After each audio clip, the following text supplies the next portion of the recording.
Black Mirror season 5. It's happening. If anyone who's been here, since December may remember that we reviewed Black Mirror, this is the person that I did it with. Say hi, Catherine. Hi. Yeah, if you don't watch Black Mirror, Hello. go watch it. You're a heathen if you don't, because we're jumping right into spoilers. This is no spoiler-free bullshit.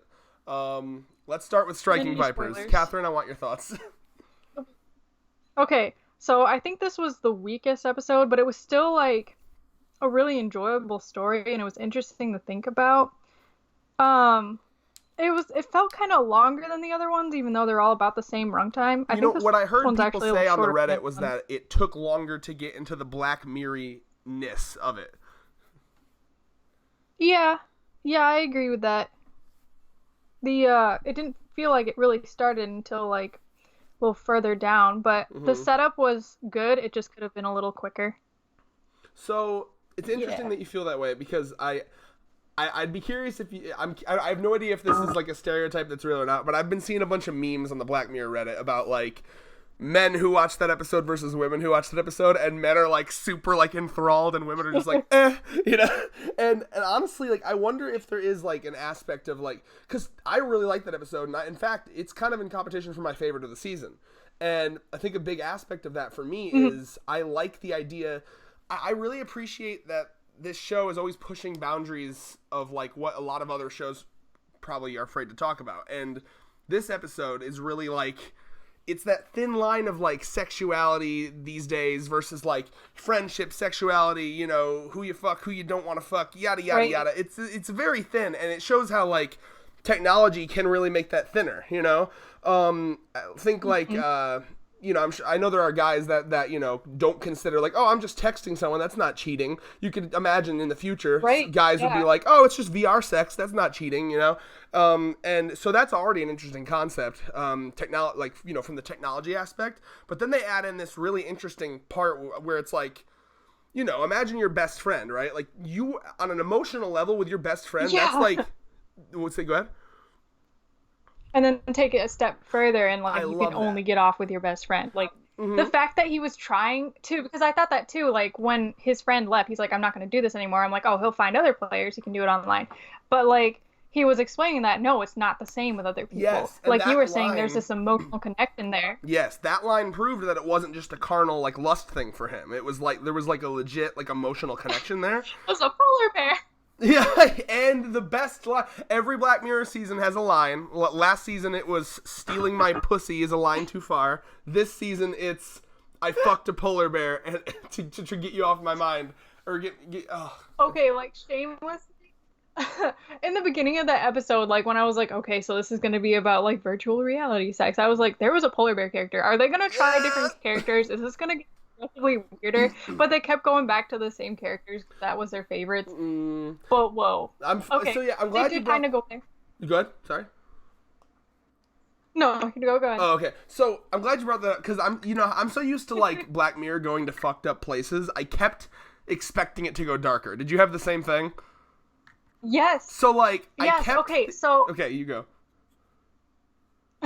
Well, it's kind of about like the next episode, but yeah, I thought the next episode was going to end way darker than it did. This whole season kind of had this whole season was much less dark, which at first I was a little disappointed at, but I don't mind it as like a change occasionally. What I wanted to say about this episode specifically, though, I legitimately was wondering if it was going to go, because have you ever heard of that? Like have you ever read articles about like virtual rape? No. So that was like go on. That was a big thing. Like it was almost like a meme where people were like complaining about like getting like sexually harassed like over like the voice chat, and people were calling it virtual rape, and it was one of those like SJW's gone wild, right? So when I'm watching this and I'm seeing that like the Captain Falcon character, I don't remember what's that guy actor's name, do you know? Anthony Mackie. Yeah. So when his character is like, no, I want to stop this, and then he's like, come on, one more night. I'm sitting here thinking how dark Black Mirror gets, thinking that he's gonna get on, and then his friend is gonna like rape him in the game. That's what straight up what I thought was gonna happen. God. It's Black Mirror, bro. Oh. Because then he could be making a point about like didn't think that. like what you could do to someone through this technology, you know. Mm-hmm. Like the game could glitch out. He might not be able to leave the game or something. Like you could do so many things with it. Oh God. No, yeah, I'm not saying I'm disappointed it didn't happen. I really like the ending of this episode. Oh yeah, I feel the fact like that of they kind of all like the episodes of the season, this one's the best ending. Yeah, because it was really interesting because they made a compromise. It was like, okay, we can stay in this relationship because it's good for us, it's good for our family. We're not just gonna leave. We're gonna, realize that hey, sometimes people need little things like this. So that from what I gathered from the ending, they have like a once a month deal where once a month he can fuck his friend in VR and she can go out to a bar, take off her wedding ring, and like hit on dudes and probably fuck one of them. That's pretty interesting. Yeah, the sad thing was though, like they were still very unhappy, like they were only happy in like that stance. Like I felt so bad for her. She should be like thinking it's her fault somehow, and I knew she was gonna like start blaming it on her body and stuff. I'm like, oh, that was just heartbreaking to watch that dinner scene. And then like he couldn't explain like, nope, I'm having sex with my best friend on DR. How do you explain that? It's crazy, man. And yeah, like. It's a classic Charlie Booker ending where he leaves it very open, right? So it's like parts you can look at it in one way and say, okay, it's kind of happy because instead of just breaking it off, they kind of made like a compromise, which is kind of admirable. But on the other hand, like you said, they do kind of look a little like not the happiest. Now, another thing I wanted to bring up, two things. I'll start with the first thing is one of the big reasons, because I was kind of doing this and then I got cut off by a different thought. So one of the reasons I like this episode so much is because I've always been more attracted to personalities than like physicality.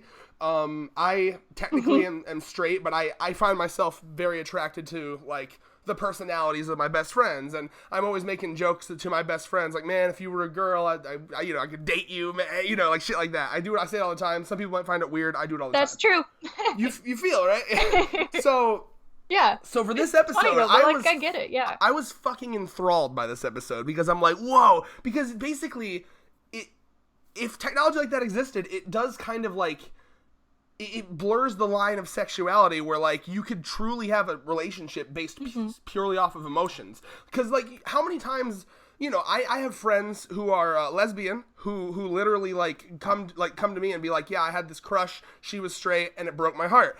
And it happens all over the place. You have this emotional attachment to someone, but your straightness or your gayness or their gayness or their straightness, it stops the relationship from happening. So I thought that was a fascinating concept, and that's why like the scene where they meet in the rain and they're like, we have to kiss to see if we're gay. I was like, edge of my seat, like what? Like, how'd you feel about that scene? That one was interesting. Like, I feel like Carl was not entirely, like, straight or cis because, like, he was always playing as a female character because he wanted to experience that from her body's perspective. Almost like a trans thing, right? They never, like, asked to switch. They kind of hinted, like, when, what's his name? Danny's character, in the game, when he was, like, asking, like, what it was like as a woman, I thought they were gonna, like, start switching it up, but, like, they kept the same dynamic. And that was really interesting. And if they had started playing the game as like two different characters, and he wasn't Roxette, what would have happened? Would they even tried that? Yeah, good point. And another thing I wanted to bring up too, and this is a thing I've been seeing a lot on the online community for this show, is that when they kiss to see if they're gay, the one is like, nope, not a damn thing. But the other one, Captain Falcon guy. He kind of had like he looked like he paused a little. He was like, nope. There was a pause there. And that pause means a lot, And I think, again, that... And he was the one who wanted to start it in the first place. Yeah. Like, trying out the kiss, too. Uh-huh. Yes, good point. So, like, I like how, again, Charlie Booker is the master of, like, really leaving stuff open. Because, like, he could have... Without that simple pause, it would have just been like, nope, wasn't a gay thing. But with that pause, it could have been a gay thing. And it really just, it makes it so complex, and I love that. So yeah, I guess final thoughts on Striking Vipers for you. I really enjoyed it. It wasn't my favorite one, but it was my favorite ending, and the most powerful ending, I think, of the 3 episodes we got this season. All right, I think I agree. Smithereens with your boy. Let's go. Oh boy. Oh boy. I think this was the most exciting episode throughout, for sure. Yes, I agree. Oh my gosh, this episode had me really emotional. Like, I mean, you can imagine what it was like for me. Like, I had just experienced an accident and like what he was Oh, going through. I was freaking out. Like, oh my God. And I was like tearing up when he was like explaining it in the end. Okay, wow. Okay, maybe we should talking just about like how go over it first. addictive they are. Yeah. Oh. Well, you can go in any order. Yep. I said from the beginning Mhm. it's going to be spoilery. But yeah, no, I mean, like, yeah. I like, you're right. The part where he's talking about how just addictive they are and how they're built to be addictive. And what I Yes. like about this is that the CEO was like a really cool guy. You know what I mean? Hmm. I expected him to be a dick at first, you know? Yeah, And right. Like and I you love, start off like you see him in that space, like closed off, but no, he was just a chill dude, yeah, and he was trying to get trying his away best. from the corporate culture of what he'd created. Yes. And I love it almost reminds me of Respect. the episode the Waldo moment. And because in the Waldo moment, one of the Mhm. lessons in that episode was you can create something and it can grow outside of your own control. You know what I mean? So you remember the Waldo moment? Right. So yeah, Oh in that boy. episode, that guy made the character, and then the character itself became more powerful than the creator of the character, and he couldn't control it anymore. And Mhm. and what I like about this is, and you know, Mark Zuckerberg in real life may feel this way, because do you think when Mark Zuckerberg started this like little fucking website to, you know, I'm pretty sure like I've read that the point was to try to like figure out who's single and try to get laid and shit. It was some shit he made in college. Yep. Do you think he expected how many Mhm. years later to be sitting in Congress being asked about Russian spies trying to meddle in our elections with his platform? Oof. No. So like that has to be terrifying. And I love the fact that he's just like, yeah, I want out because it really grew out of my control. Throughout the entire episode, Mhm. he is trying, like, no, I want to talk to this guy. No, I want to talk to this guy. And the people that are Yes, supposed and to be everyone's working, trying to get away. yeah, the people that are supposed to be working under him, he's their boss, but he Mhm. is their boss, but what do they keep doing? No, no, no. And he's like, this is not a fucking request. They're It's an trying to order. save face for the company. Yes. And then the other thing that Mhm. was a really good through like a symbolism throughout was that every single time the cops found something out, the fucking Facebook company Smithereens was like, yeah, we already know. Which is great Yep. because it's because that is true. You know what I mean? Like they yeah, we know. That's we how know. it happens. Oh my god. Mhm. Those kids were live streaming it. Oh, and, yeah, That and was it shows interesting. too, like, and I already saw an interview about the ending of this episode because he wanted it to. The reason that it was like, it just kind of it seemed to end like quickly. Like the point was that like, it was supposed to be like, I think the point he was making was like it's just another notification. Like for the world, it's a notification. You read it and you move on, right? Same thing with Billy Bauer, right? He had his moment and then he went back to meditating like nothing ever happened, you know? Right. like, Okay, remember how you were saying earlier you think it's going to be darker? This was the episode where I thought it was going to have a much darker ending. When they were struggling for the gun, I thought the sniper was going to shoot the kid. I really thought the kid was going to die in that moment. And it was going to be way darker, but it just, like you said, it just sort of ended. And I'm glad you explained that to me because I appreciate the ending a little more now, but Yeah. it still felt like, I I'm don't know. not sure what Charlie 'Cause- Booker's going on. Like, it does seem. Like I said, I've been scouring through a couple interviews. The vibe I'm getting from his interviews in this one is that he wanted the stories to be more personal, right? Like less like worldwide. That was personal. Yeah, less worldwide and more like stories of like really just like people, you know? And Yeah. it's interesting. Like, I certainly hope eventually they go back to the dark because, like, I'll be honest, part of what I've come to expect from Black Mirror is that feeling of dread, and I kind of live for it. I love it. I don't know why. I'm a freak like that. I love it. But, like, it was good. And I think it's a good lesson. I think some people on the Reddit were like, oh, it was just a glorified don't text and drive PSA. But, like, I think there was more to it in No. subtext. There was a lot of subtext. Like I said, the subtext of corporations going outside of the creator's control, the subtext of Facebook knowing everything before the cops do now, and that isn't important, by the way, because when you have corporations like Twitter, Facebook, yada yada, this is a real thing in our world. I pay attention to this. It's where we are at the point where things like Facebook, Twitter, corporations like that literally do no more than our law enforcement, literally do no more than our government. That's kind of dangerous. That does get to a dangerous level because you have corporations, for-profit corporations that know all this information. And And I think that could even warrant its own episode. But it was interesting that it was a subtext in this one. I guess, what else did you think? Because I know, this actor that played the main guy here is one of your favorites. Did you have any thoughts on Andrew Scott? Yeah. His performance? Anything you wanted to say about that? Oh my god, he was so great. It's funny to watch him go like full Irish in that episode. Oh my gosh, when he was freaking out in the car. It started off really interesting too, because I did not know what this guy's deal was. I saw him like meditating in the car and having some like weird flashbacks. So I'm like, okay, this guy went through a trauma. He's going to therapy, but he's really nervous. He's waiting to like speak out. I'm like, okay, I know some weird crap's gonna go down later. And that's when he like kidnaps the guy. And I'm thinking, like, I text you, I'm like, is he a serial killer? What is happening right now? Oh my god.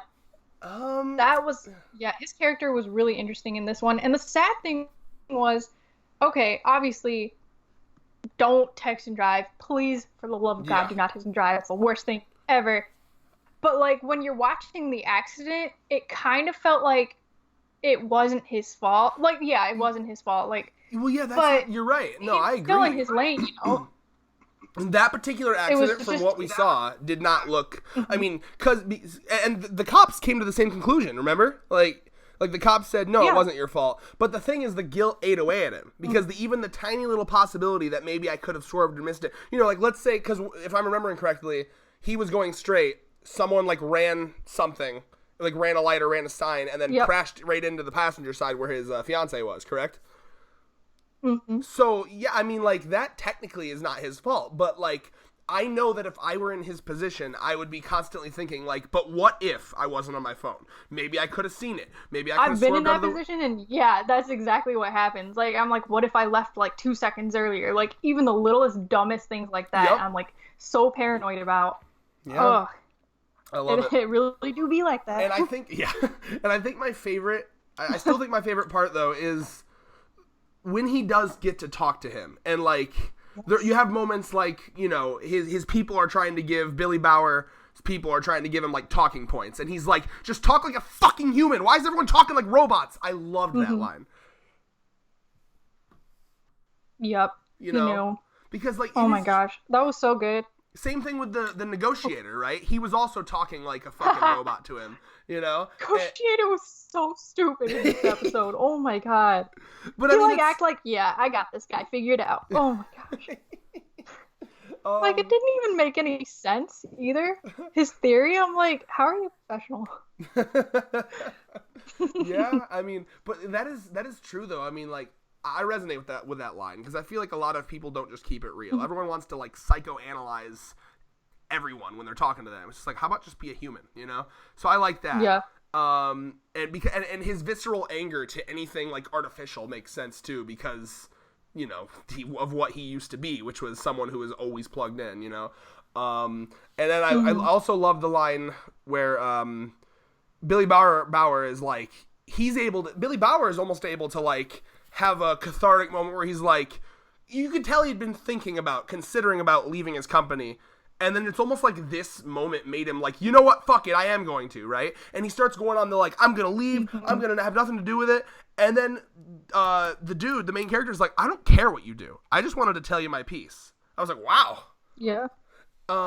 That's crazy, And like, because I think it's a huge deal that this one guy was able to get all the way to the top, talk to this incredibly influential guy, and the guy wasn't just like not moved by that. He was moved by that, and it changed Billy Bauer's life, seemingly. I mean, I hope that because at the end we just see him. Do you think there's any like symbolic meaning to him going back and starting to meditate again? Like, what did you get like from his character? I kind of took it as this happened and he's going back to like the way things were. Like when he was just going back to what he was doing before, I assumed that he was going to like make things the way they were. I didn't think he was going to like really change anything. I don't think he really could change anything at this point. Like you said, the company had grown like beyond his reach.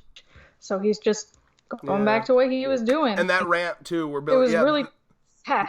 The rant where he's like, they just kept saying we got to optimize, we do this, and as someone who reams against corporate culture all the time, I love that because corporate culture is a cancer because what corporations want to do nothing but grow. There is no end goal for a corporation. No corporation sets out with, oh, if we make this much, we've made it, boys. It's never like that. It's you make million, 2 million, 3 million. It's never enough because you always have to keep growing your stock because that's how you keep getting investors. And so like it is true that like Billy Bauer or let's say real life Mark Zuckerberg, if they ever got to a point where it's like, yeah, this is pretty successful, we can just chill and let it do its own thing, there would be so many investors breathing down their throats, advisors breathing down their throats, like, no, we have to optimize this, we got to do that.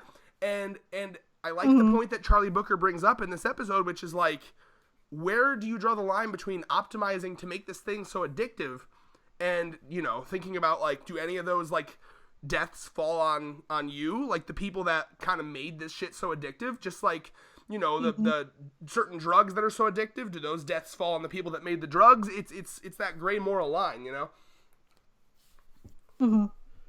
They are addictive too. Like, I 100% agree that technology is not without its faults. It's a dopamine release, right? Like, and this really was like one of the only modern episodes too that really show that, which I appreciate. Like, it's nice to have a modern episode in Black Mirror. Those are scarier to me because like this is something that could happen now. Yep.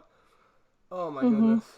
Yeah. Wow. And there was only one other that I could think of that was modern, and that's the very first episode. Was there another one aside from that? Let me think. Well, so there's a lot of Black Mirror episodes I would put in the category of like 30 to 40 years from now, you know, like near future, right? So like the one where you can replay your memories and shit. Like that's technology I could see like in like a half a century. Or like Playtest, for example. Remember, Playtest is another like that's VR that I could see in a couple decades, you know. But yeah, I mean, like specifically modern, this is probably one of the only ones, I think. I don't know. I'm sure someone could list them. Okay, final thoughts on this one before we move to the Miley Cyrus one.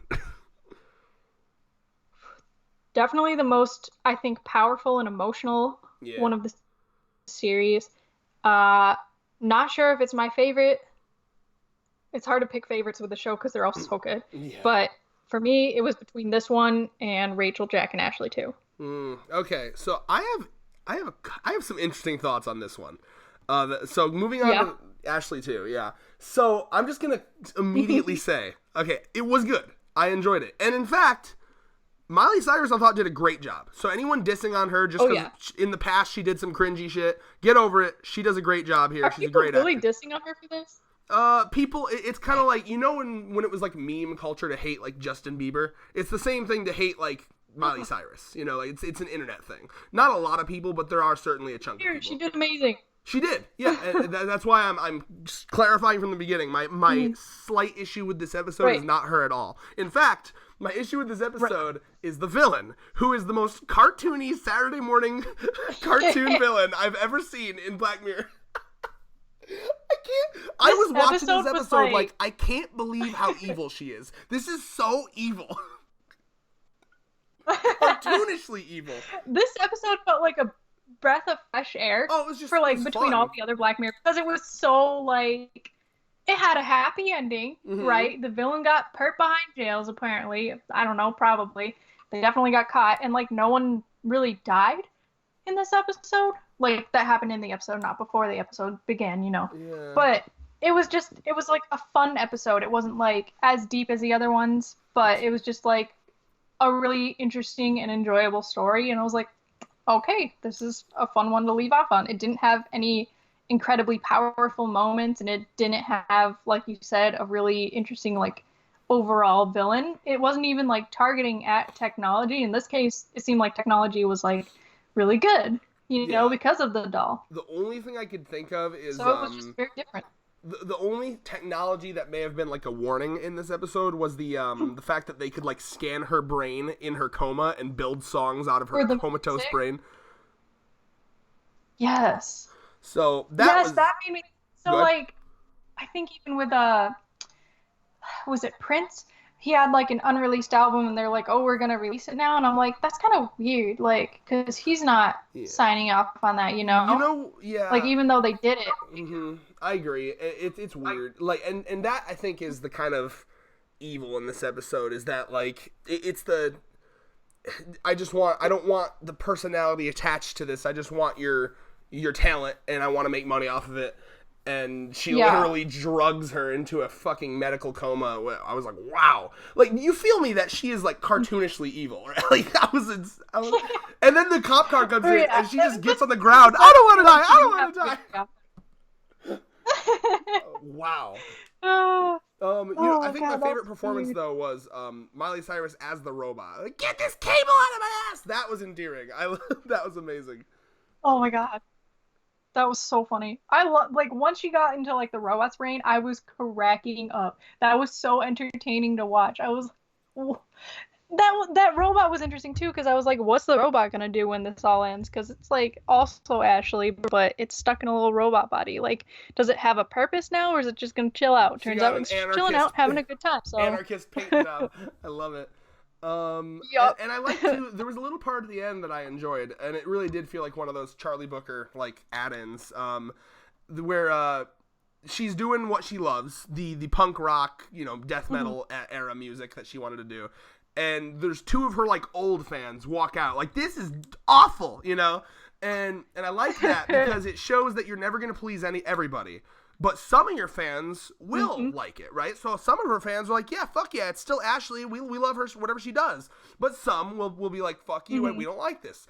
And it doesn't matter. You just do what you love, and you're always going to have people that appreciate it, And I like that message. And it looked like she had a lot of new fans. Yes. Like, even Rachel, who I think was actually the main character in this. Like, now she's, like, rocking out with her, and, like, that was her ending. That was great. Cool, yeah. One thing that bummed me out was that, sorry, not Rachel. Jack. I think more Jack emo was the main sister, character yeah. in this. Yes. But Rachel didn't really have a concise ending. She was just sort of there. Yeah, and, like, she was just sort of there the whole episode. Yeah, she was just kind of like the very, very low self-confidence, and she kind of leaned on her love of Ashley as her, I don't know, like, way to have an identity. She was almost like trying to, like, make her, she was creepily trying to be Ashley and not just be herself. Yeah. So I agree with you there. And then, yeah, the more I think about this episode, it's one of the more just, like, lackadaisical, I don't even know if I'm using that word right, but lackadaisical Black Mirror episodes. Like, it's not even that tightly knit. There's things that, like what was the point of making their dad a mouse exterminator, except for the fact that they could go in and pretend to be mouse exterminators, Like, it just seems like... Well, it also got them access to the robot brain, but yeah. Oh, true, yeah. Yeah, I guess, this one, I think if you're looking at it and judging it based on, like, normal Black Mirror episodes, you could look at it as weak. But if you're just, like... But if you look at it like, hey, maybe Charlie Booker just wanted to, like, write something fun, then I'm down. It's whatever. It was fun. If you're, like, really afraid of watching Black Mirror, then, this could be a good episode to start with. I'm glad you brought that up, because I was thinking, like, you could totally show Andrew this episode. Yeah, he could handle this. You should show the Andrew other ones this he would not like. Yeah, you gotta, because you gotta, like, assure him, like, I promise you, this is one of the 2 Black Mirror episodes with a happy ending. This one's safe. This one and safe. San... Yeah. Show him San... He probably likes San Junipero as well. That one was, like... Yeah, it had a happy ending, but it was really sad and very deep to watch. Oh, it made you think about death a lot. Too deep. So I don't know if you'd like that one, but this one's fun. Interesting. Yeah, I guess, for me, my favorite... It's I'm torn between Smithereen and Striking Vipers. What did you say? What's your favorite, in your opinion? It might be Smithereens, because that was the most powerful one to me. Yeah. But this one I just had so much fun watching. Like, this is one I could just casually put on with, like, anyone. That's and true. They'd enjoy it, too. The other ones, they'd be like, what the hell are you watching? Show them fucking, show them White like, Christmas. I did not know, like, what Striking Vipers was going to be about. And, like, my parents were in the other room the whole time. And I'm just like, Never watch a Black Mirror episode around your parents unless they're cool with that kind of thing. Because I was showing my mom. No, I've been showing my mom all the call. darkest ones. Oh, it's been fun. Bro, you should have seen. Oh my I gosh. actually watched White Bear with my mom. She was losing her shit at the end. She's like, what? That was a great one. God, yes. A lot of people are like, it's too much like the other ones. No, I love that one. Nah, fuck that. Well, anyway, I guess now, because for the last chunk of this video, I want to discuss the future of Black Mirror, because it will probably be like a year until maybe we'll get a Christmas special, but like at the very least, it's going to be like half a year to a year before we get any more Black Mirror. So, where do you think the show goes from here? Christmas special would be so. I would love it. Do you think we continue with this lighter approach to Black Mirror, or do you think we'll have a return to the darker? What do you think? Black Mirror has always had like a different feel to each episode. Like a lot of them are mostly like very dark, but occasionally you do get like a very light felt episode. There's a bunch of like different directors too, which I think helps. And Charlie's such a great writer, so I think no matter what happens, we're gonna get some really interesting topics. Yeah. As far as like what sort of topics to go, like, I mean, you mentioned one earlier, but I mean, there's still a lot of things you can talk about. If it takes place in the future, which it takes place like all over the place, then, you know, there's a lot of things you can do, because it's, you know, up to the imagination. Like, what's some crazy crap that could happen in the future? Oh, by the way, fun fact. I don't think they're going to run out of ideas anytime soon. I agree. There was a good Black Mirror Easter. You know how they always have like those interconnected universe Easter eggs? Oh, there were a lot of Easter eggs in Rachel, Jack, and Ashley too. Did you see the one? I don't remember which episode, but someone pointed out that one of the episodes on the news, there was it was like local museum owner found dead, so it was Black Museum. So one of these episodes took place during the same time as Black Museum. I think that was the last one. Maybe. And then the last one, the hospital she went to was the same one that the women from San Junipero were there. Oh yeah, and the other thing too was in Striking Vipers, the VR technology that they had. The company was the same company that in the future made the Afterlife thing in San Junipero. So yeah, I love. Did they also? There's something with Bandersnatch too. Which, by the way, I saw that too. Thoughts too. By the way, so comparing Bandersnatch to these 3 episodes, where do you think it lies in like quality? Because I like Bandersnatch. I mean, it wasn't like the most tight written thing, but like, I will never forget the moment where you tell the main character that you're watching him on Netflix. That shit. What the fuck is like, Netflix? I think the difference between these and that one is like these you could rewatch, you know? Yeah. But that one is kind of like you don't feel the same after rewatching them. Like, that's fair. With these just straight up like stories you can rewatch and you can learn new things. But with that one, I don't know. I get you. It's a little different. I really like the concept of Bandersnatch, and I really hope that they do more episodes like that, or just like Netflix in general makes more like type of content like that. Because that could be so much fun. There was something I was watching the other day. I was like, I wish this was like a Bandersnatch thing. Yeah. But because I can tell that bitch to run that way. God, I can't remember. I think it was an action thing. Yeah. No, I think it was a horror movie. No. Yes, it was a horror movie. Like trying to survive like a horror film. But like you had like different options. Like, okay, are you going to hide in the basement or are you going to hide in the forest? That would be so sick. I mean, it's basically a video game, but like you're watching it happen to the characters instead. And it's not like animated. That could be interesting. Did you ever read those like Goosebumps Choose Your Adventure books? They had Choose Your Adventure books? What? You are gonna I still have some. I'm gonna lend you one. Like, yes, Goosebumps had a whole line of choose your own adventure where it would like you'd go to a certain thing and it would be like, if you want to hide in the basement, go to page 16. If you want to hide in the attic, go to page this. If you know, it was great. What? Yeah, So literally Bandersnatch. Yeah. I'll send it to. I'll not send it to you. I'll see if I have. I know I have one of them somewhere. I'll see if I can. I'll lend it to you. It's so fun. But yeah, I think final thoughts for me is season 5 overall.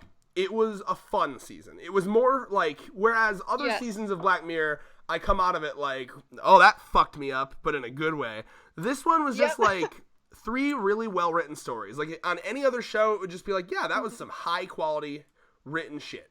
I think that there's an element of me that like longs for that, like at least one episode to just leave me mentally fucked, but that's fine. It was still, they were still very good. And I certainly hope that at least one episode and whatever next season there is, there's got to be a quota of at least one hellish nightmare ending. I feel, to me, I think there should be at least one hellish nightmare. You know those tier lists that are going around right now, like people making tier lists and shit.